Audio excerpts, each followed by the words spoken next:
Cabinet મંત્રી કુંવરજી બાવળિયાના નેતૃત્વમાં જલકલ્યાણ શિવ વંદના પદયાત્રા જસદણના ઘેલા સોમનાથ મહાદેવ મંદિરથી વેરાવળ સોમનાથ સુધી અંદાજે 230 કિલોમીટર સુધી યોજાઈ રહી છે અને 20 તારીખે શરૂ થયેલી આ પદયાત્રા 27 તારીખે વેરાવળ સોમનાથ ખાતે પૂર્ણ થવાની છે।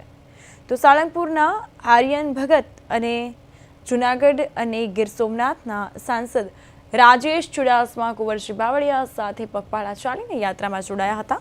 લોક કલ્યાણ સંકલ્પ સાથે યોજાયેલી આ પદયાત્રામાં શ્રદ્ધાળુઓ મોટી સંખ્યામાં જોડાઈ રહ્યા છે। જૂનાગઢમાં પદયાત્રાનું પુષ્પવર્ષા સાથે ઉમળકાભેર સ્વાગત કરાયું અને કેબિનેટ મંત્રીએ મહાત્મા ગાંધીજીની પ્રતિમાને પુષ્પાંજલિ અર્પણ કરી હતી।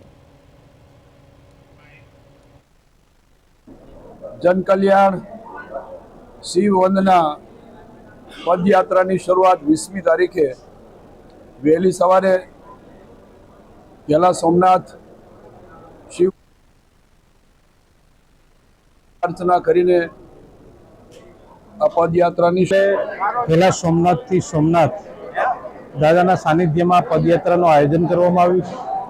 219 કિલોમીટરની આ પદયાત્રા આજે જૂનાગઢ જિલ્લામાં પ્રવેશી ચોકી ગામે આમનું આજે પડાવ છે અને પદયાત્રાનું લોકો દ્વારા ઉમળકાભેર સ્વાગત। આજે કુંવરજીભાઈ બાવળિયા દ્વારા જન કલ્યાણ શિવ વંદના અને લોકોના હિત માટે એક સુંદર મજાની ઘેલા સોમનાથથી સોમનાથ મંદિર વેરાવળ સુધીની એક પદયાત્રાનું નિર્માણ થયું છે, જે આપણા માટે ખૂબ જ ગર્વની વાત